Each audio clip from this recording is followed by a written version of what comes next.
Après plus de 6 décennies de vie, Florent Pagny n'en peut plus de garder les secrets. Le chanteur français, qui a maintenant 64 ans, a décidé de tout révéler et de dire ce qu'il pense vraiment de Laetitia Hallyday, la veuve de Johnny Hallyday, l'une des figures les plus polémiques du monde du showbiz français. Les révélations qu'il a faites surprennent même ceux qui suivent de près la vie des célébrités. Si vous voulez savoir ce que Florent Pagny a vraiment à dire sur cette femme qui a provoqué tant de débats, vous devez rester jusqu'à la fin de cette vidéo. N'oubliez pas de vous abonner à notre chaîne et d'activer la cloche de notification pour ne rien manquer des dernières nouvelles sur les célébrités que vous suivez. À 64 ans, Florent Pagny décide de ne plus se taire. Après des années à observer les polémiques autour de Johnny Hallyday, de sa famille et surtout de Laetitia Hallyday, le chanteur choisit enfin de parler ouvertement. Et fidèle à lui-même, il ne le fait pas avec prudence ou diplomatie. Florent Pagny a toujours été connu pour son caractère libre, parfois explosif, et son refus de suivre les règles imposées par le monde du spectacle. Depuis le début de sa carrière, il refuse les conventions. Il l'a montré face aux médias, face aux maisons de disques et même face au fisc français lorsqu'il a décidé de quitter la France pour vivre autrement.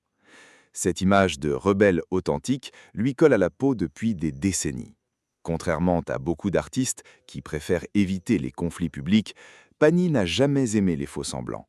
Pour lui, le silence peut parfois devenir une forme d'hypocrisie. Pendant longtemps, il a observé les tensions autour de l'héritage de Johnny Hallyday sans intervenir publiquement. Il connaissait pourtant très bien Johnny. Les deux hommes partageaient une relation faite de respect mutuel, de discussions franches et d'une certaine vision de la liberté. Pagny admirait chez Johnny sa capacité à rester proche du public malgré une célébrité immense. Mais derrière l'image du rocker adoré des Français, il affirme avoir aussi vu des souffrances, des conflits et des manipulations que peu de personnes osaient évoquer. Aujourd'hui, Florent Pagny estime que le moment est venu de dire certaines vérités. Selon lui, trop de personnalités du milieu artistique ont préféré garder le silence par peur des polémiques ou des réactions médiatiques. Lui affirme ne plus avoir envie de jouer ce jeu. À 64 ans, après avoir traversé des problèmes de santé importants et une longue bataille contre le cancer, le chanteur explique voir la vie différemment. Il ne veut plus perdre de temps à cacher ce qu'il pense réellement. Ces déclarations provoquent immédiatement des réactions fortes. Certains saluent son courage et sa franchise, d'autres estiment qu'il aurait dû continuer à respecter une forme de discrétion autour de la mémoire de Johnny Hallyday. Mais Pagny semble totalement assumer les conséquences. Il sait parfaitement que chacune de ses paroles sera analysée, commentée et parfois critiquée. Dans plusieurs interviews récentes, il laisse entendre que l'entourage de Johnny a profondément changé la vie du chanteur durant ces dernières années. Sans entrer immédiatement dans tous les détails, il évoque une ambiance tendue, des éloignements familiaux et des décisions qui auraient blessé plusieurs proches historiques de Johnny. Derrière ces phrases parfois calmes se cache une colère longtemps contenue. Ce qui choque surtout, c'est le fait que Florent Pagny refuse d'utiliser le langage prudent habituel des célébrités françaises. Il ne cherche pas à éviter les sujets sensibles. Au contraire, il annonce clairement qu'il parlera de ce que beaucoup préfèrent ignorer. Et dès les premiers extraits de ses confidences, une question commence déjà à agiter les médias français. Jusqu'à où Florent Pagny est-il prêt à aller dans ses révélations sur Laetitia Hallyday et l'héritage de Johnny ? La relation entre Florent Pagny et Johnny Hallyday n'avait rien d'une simple amitié de façade entre deux célébrités. Derrière les apparitions publiques, les concerts et les interviews, les deux hommes partageaient un lien construit au fil des années dans les coulisses des plus grandes scènes françaises. Leur respect mutuel ne se limitait pas à quelques photos ou déclarations pour les médias. C'était une relation forgée dans le travail, les tournées et surtout dans une vision commune de la musique. Dans les années 1990 et 2000, Johnny Hallyday règne encore sur les plus grands stades de France. Chaque concert devient un événement gigantesque. Des milliers de spectateurs remplissent des lieux mythiques comme le Parc des Princes, Bercy ou le Stade de France. Pour Johnny, monter sur scène n'était jamais un simple spectacle. Il considérait chaque performance comme un combat où il fallait tout donner au public. Il attendait la même intensité des artistes qui partageaient la scène avec lui, et très peu répondaient réellement à ses exigences. Johnny respectait les chanteurs capables de tenir une scène sans artifice. Il admirait les voix puissantes, les personnalités fortes et les artistes qui ne jouaient pas un personnage. C'est exactement ce qu'il retrouvait chez Florent Pagny. Dès leur première collaboration, Johnny comprend que Pagny possède cette présence rare, capable de captiver un stade entier. Sa voix grave, son énergie et son caractère direct impressionnent le rocker. Rapidement, les deux hommes développent une vraie complicité. Quand ils chantent ensemble, le public ressent cette connexion immédiate. Il ne s'agit pas seulement d'une performance technique. Entre eux, il existe une confiance naturelle. Johnny savait que Pagny pouvait partager la scène avec lui sans chercher à l'éclipser ni à profiter de sa notoriété. De son côté, Pagny admirait profondément la discipline de Johnny, sa capacité à recommencer encore et encore, malgré la fatigue, les douleurs ou les problèmes personnels. Dans les coulisses, leur relation devient plus personnelle. Ils échangent sur leur carrière, leurs doutes et leurs rapports parfois compliqués avec les médias. Les deux hommes ont en commun un tempérament libre et parfois imprévisible. Aucun des deux n'aime recevoir des leçons. Cette attitude crée souvent des tensions avec certaines personnalités du show business, mais elle renforce aussi leur proximité. Florent Pagny raconte que Johnny pouvait être extrêmement exigeant avec les artistes qui l'entouraient. Il ne supportait pas le manque de professionnalisme, ni les attitudes superficielles. Beaucoup voulaient être proches de lui pour profiter de son immense popularité. Johnny repérait rapidement ceux qui jouaient un rôle. Avec Pagny, il n'avait pas cette méfiance. Il savait qu'il avait affaire à quelqu'un de sincère. Au fil des années, cette relation dépasse largement le cadre musical. Florent devient l'un des rares artistes capables de parler franchement à Johnny. Entre eux, il n'y avait pas besoin de longs discours. Un égard suffisait parfois pour comprendre ce que l'autre pensait réellement. Cette confiance rare explique pourquoi les récentes déclarations de Florent Pagny attirent autant l'attention aujourd'hui. Car quand quelqu'un ayant connu Johnny aussi intimement décide enfin de parler, beaucoup se demandent quelle vérité il a gardée secrète pendant toutes ces années. En 1998, Johnny Hallyday prépare l'un des plus grands événements de sa carrière, le concert gigantesque du Stade de France. Plus de 80 000 personnes sont présentes pour assister à ce spectacle historique. Johnny veut offrir quelque chose d'inoubliable au public. Pour partager cette scène immense, il choisit des artistes capables de soutenir l'intensité du moment. Parmi eux, Florent Pagny occupe une place particulière. Ce soir-là, les deux hommes interprètent ensemble le Pénitencier. Dès les premières notes, une tension électrique traverse le stade. La chanson, déjà mythique dans le répertoire de Johnny, prend une nouvelle dimension grâce à la présence de Florent Pagny.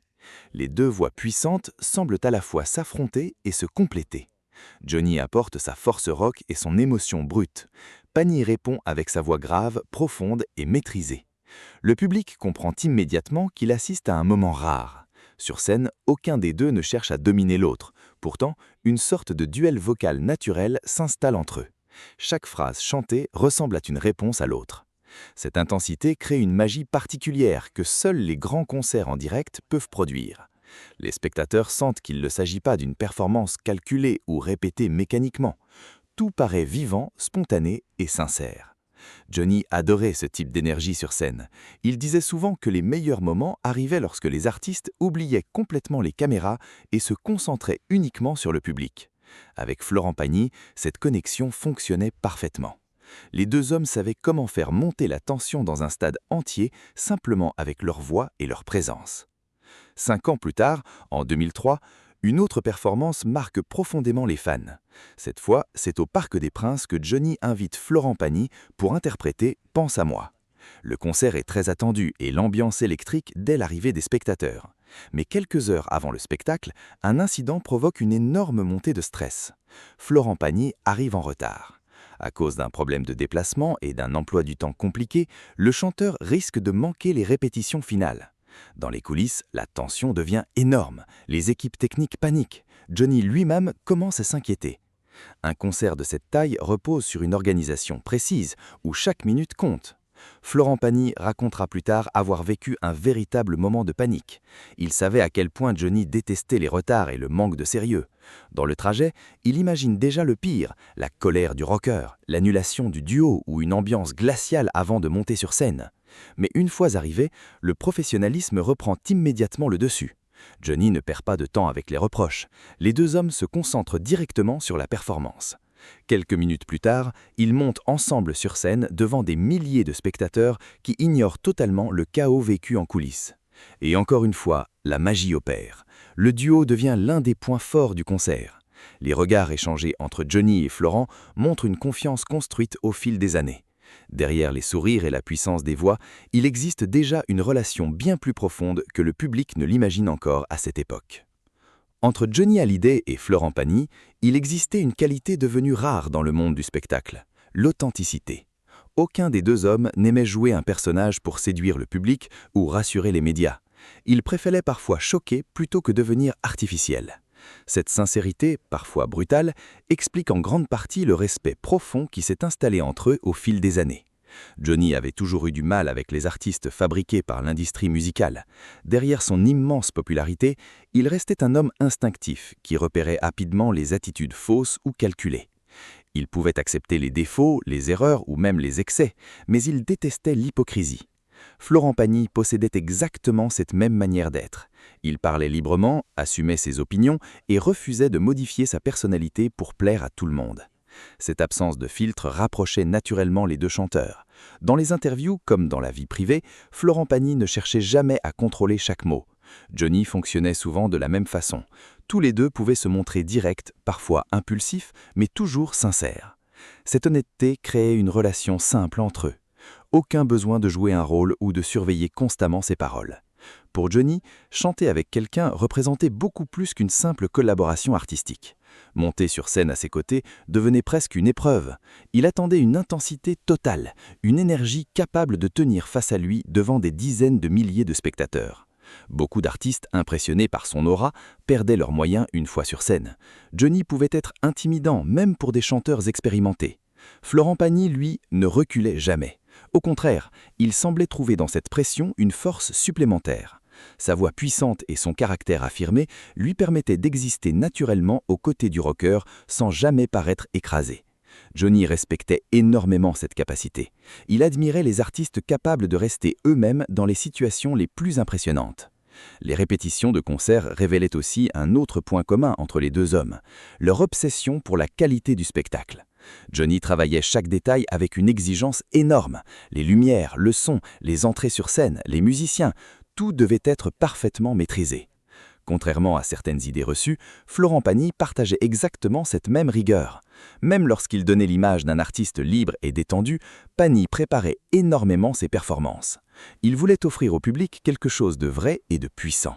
Cette vision très sérieuse du métier renforçait encore sa proximité avec Johnny. Les deux hommes considéraient qu'un concert devait laisser une trace émotionnelle forte chez les spectateurs. Dans les coulisses, leur relation fonctionnait souvent sans long discours. Ils se comprenaient rapidement parce qu'ils avaient la même manière d'aborder la musique et la scène.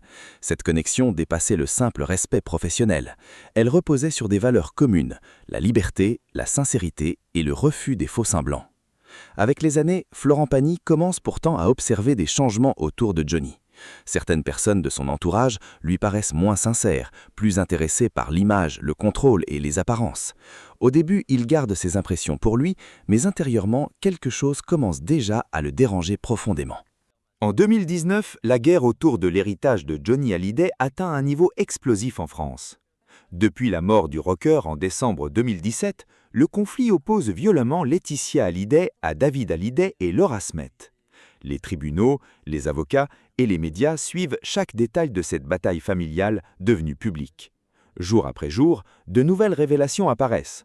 Les journaux parlent des testaments américains, des biens immobiliers, des droits musicaux et des tensions familiales accumulées pendant des années.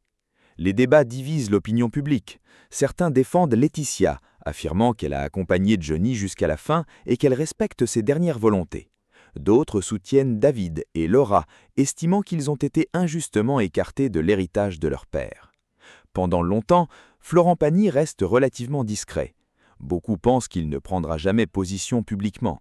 Pourtant, le 18 octobre 2019, tout change brutalement. Invité sur RTL par le journaliste Éric Dussart, Florent Pagny décide de parler franchement du conflit. Dès le début de l'interview, son ton surprend.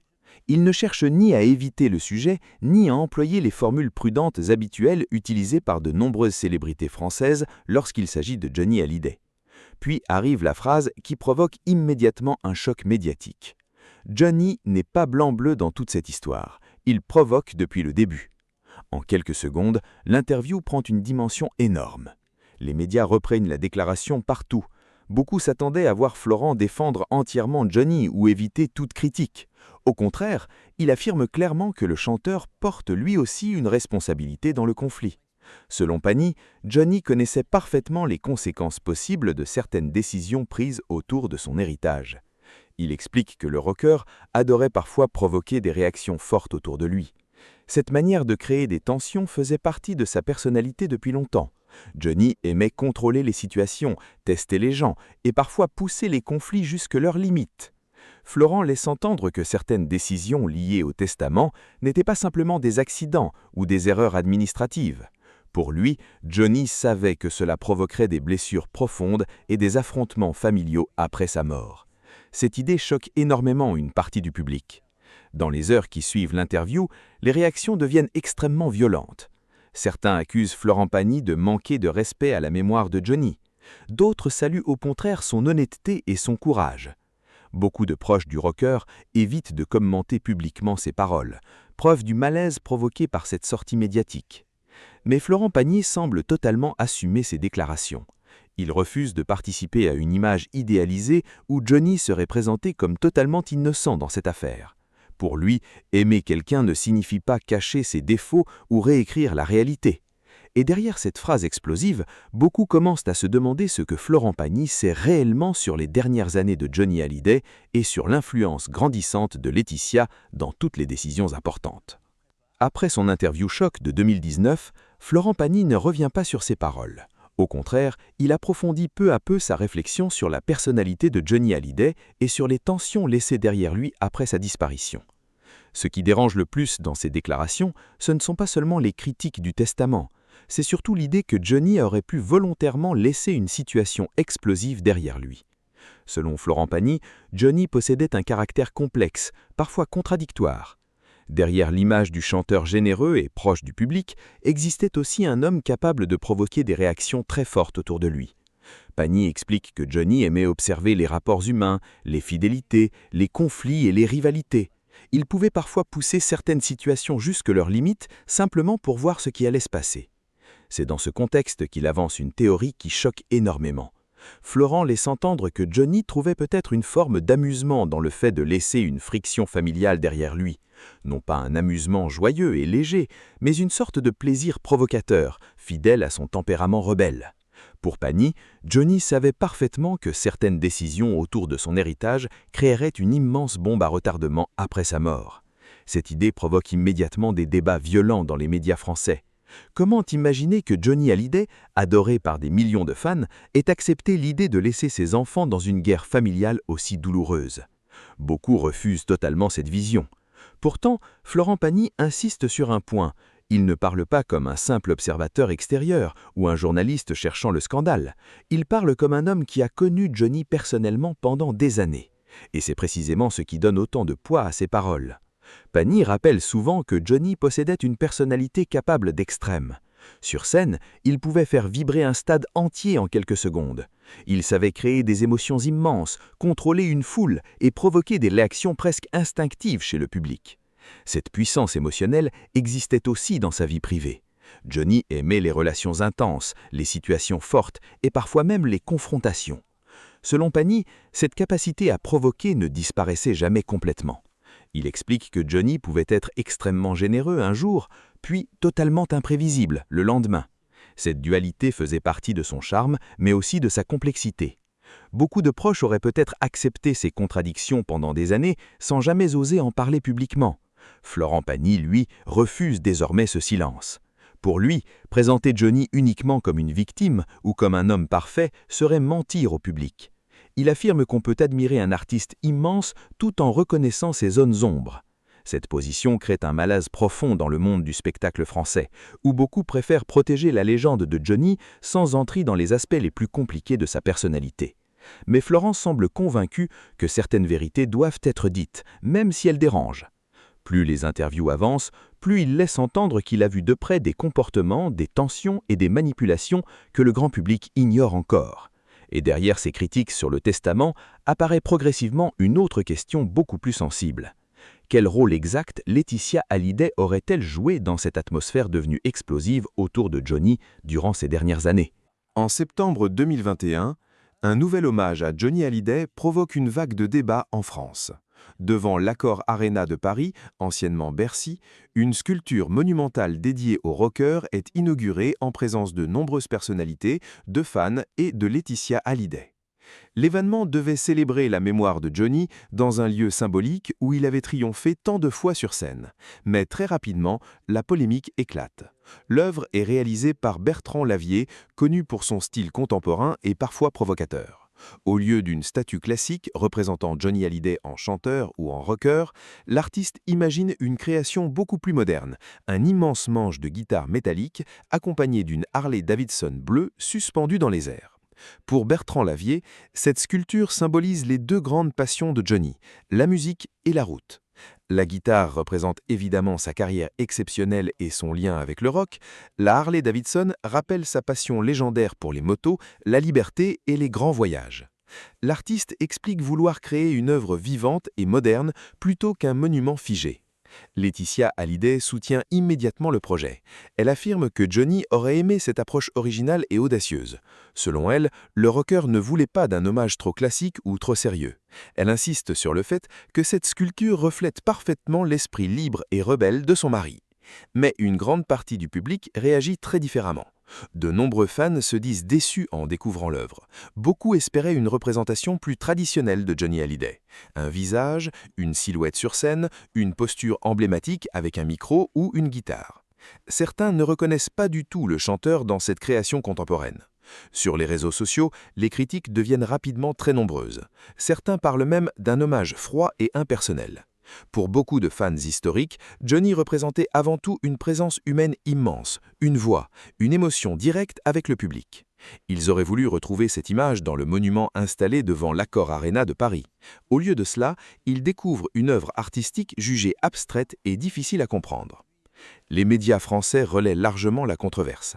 Des débats apparaissent à la télévision et dans la presse culturelle. Certains défendent la modernité du projet et saluent le courage artistique de Bertrand Lavier. D'autres considèrent que cet hommage ne correspond pas à l'attachement populaire immense autour de Johnny. Dans ce climat tendu, les déclarations de Florent Pagny deviennent encore plus attendues. Depuis plusieurs mois, il critique déjà certains choix entourant la mémoire de Johnny. Beaucoup se demandent alors ce qu'il pense réellement de cette statue qui divise autant les fans. Et lorsque Florent finit par réagir discrètement en privé auprès de certains proches, plusieurs personnes comprennent rapidement que le chanteur est loin d'approuver tout ce qui se construit autour de l'héritage symbolique de Johnny Hallyday. Pendant des années, une question revient régulièrement chez les fans de Johnny Hallyday. Pourquoi Florent Pagny n'a pas porté le cercueil lors des funérailles nationales organisées en décembre 2017 à Paris? Beaucoup avaient été surpris par cette absence visible au milieu des proches les plus exposés du rocker. Certains y voyaient une distance inattendue. D'autres imaginaient déjà des tensions cachées autour de l'entourage de Johnny. Pendant longtemps, Florent Pagny choisit de ne pas répondre publiquement.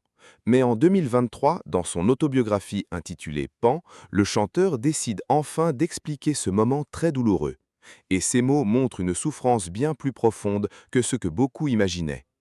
Florent raconte qu'au moment de la mort de Johnny, il était totalement dévasté émotionnellement. Derrière son image d'homme fort et libre, il traversait un choc immense. La disparition de Johnny ne représentait pas seulement la perte d'une légende de la musique française. Pour lui, c'était aussi la disparition d'un ami avec lequel il partageait des années de souvenirs, de concerts et de discussions personnelles. Le chanteur explique qu'il n'avait tout simplement pas la force psychologique d'assumer une exposition aussi forte lors des funérailles. À cette période, Florent devait également assurer un concert à Dijon.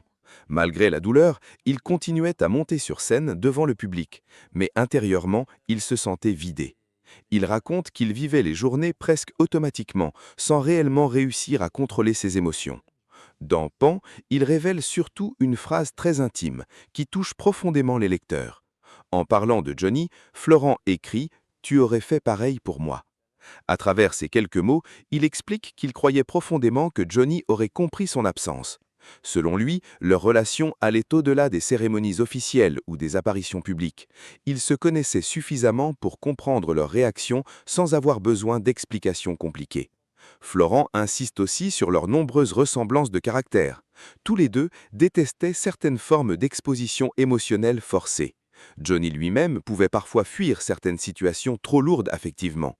Pagny affirme que leur respect mutuel reposait précisément sur cette liberté laissée à l'autre de réagir à sa manière. Cette révélation change le regard de nombreuses personnes sur son absence. Beaucoup comprennent alors qu'il ne s'agissait ni d'une manque d'affection, ni d'un conflit caché, mais d'une incapacité émotionnelle réelle. Derrière le chanteur provocateur et franc se trouvait aussi un homme profondément touché par la disparition de son ami. Mais cette explication relance d'autres interrogations, car dans son autobiographie, Florent Pagny laisse entendre que l'ambiance autour des funérailles était particulièrement lourde et compliquée. Sans donner tous les détails, il évoque discrètement des tensions, des regards et des situations qui l'auraient mis profondément mal à l'aise durant cette période. Pour certains proches de Johnny, ces phrases confirment que les divisions autour du chanteur existaient déjà bien avant la bataille publique autour de l'héritage. Et plus Florent Pagny accepte de parler de ces années difficiles, plus une idée commence à apparaître clairement. Derrière l'image officielle des hommages et du deuil national, plusieurs vérités auraient longtemps été volontairement cachées au grand public. Malgré les critiques qu'il exprimera plus tard sur certains choix entourant Johnny Hallyday, Florent Pagny n'a jamais présenté Laetitia Hallyday comme une ennemie personnelle. Leur relation n'était pas celle de grands amis très proches, mais elle reposait sur une forme de respect mutuel et de cordialité construite au fil des années passées dans le même entourage artistique. Parmi les souvenirs qu'il évoque parfois, une anecdote revient souvent pour illustrer cette ambiance particulière autour de Johnny et Laetitia. La scène se déroule dans un célèbre club parisien très fréquenté par les célébrités de l'époque, le VIP Room, souvent appelé simplement The VIP. Ce lieu symbolise alors les nuits parisiennes luxueuses, où se croisent chanteurs, acteurs, sportifs et grandes figures du monde médiatique. Ce soir-là, Florent Pagny rejoint Johnny et Laetitia pour une soirée privée. Autour d'eux se trouvent plusieurs personnalités connues, dont le célèbre designer Philippe Starck. L'ambiance est festive, mais aussi très animée. Philippe Starck, réputé pour son caractère direct et ses longues discussions passionnées, monopolise rapidement la conversation. Il parle beaucoup, coupe les autres et semble vouloir imposer ses opinions à toute la table. Florent observe la scène avec amusement pendant que Johnny reste silencieux quelques instants. Puis, fidèle à son style très particulier, Johnny intervient d'une manière totalement inattendue. Sans élever la voix ni créer de conflit, il lance simplement une phrase pleine d'humour qui provoque immédiatement un éclat de rire général autour de la table. En quelques secondes, l'atmosphère change complètement. Même Starck se met à rire. Johnny venait de reprendre naturellement le contrôle de la situation sans humilier personne. Florent Pagny raconte souvent avoir admiré cette capacité unique chez Johnny. Il savait calmer les tensions ou imposer sa présence avec une simple remarque bien placée. Cette autorité naturelle fascinait énormément son entourage. Durant toute cette soirée, Laetitia Hallyday joue aussi un rôle important.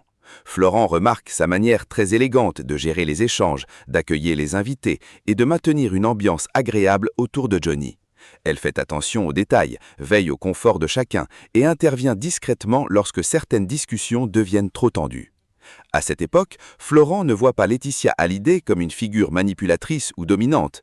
Pour lui, elle fait simplement partie de l'univers de Johnny, avec tout ce que cela implique, la pression médiatique, les soirées mondanes, les relations complexes et l'attention permanente autour du chanteur.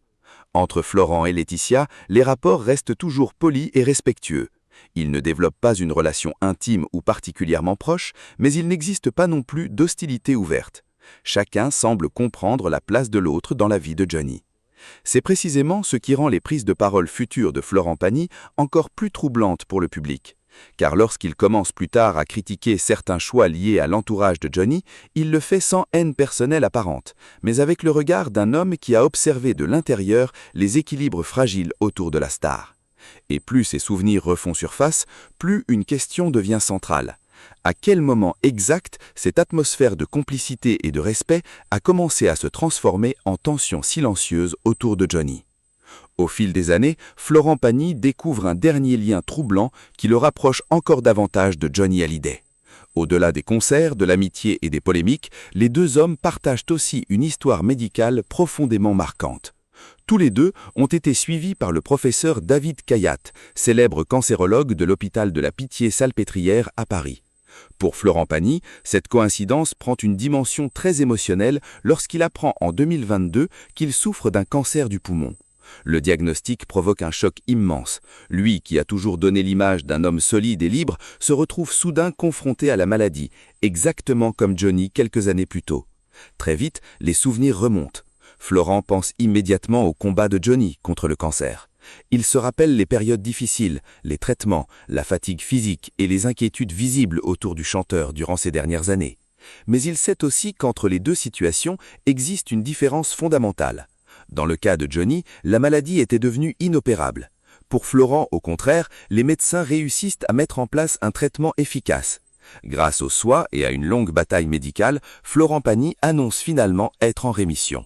Cette victoire change profondément son regard sur la vie. Depuis plusieurs années déjà, il partage son existence entre la France et la Patagonie, région d'Argentine qu'il considère comme un refuge loin du bruit médiatique. Après la maladie, cet éloignement prend encore plus de sens. Florent cherche désormais la tranquillité, la nature et une forme de liberté intérieure.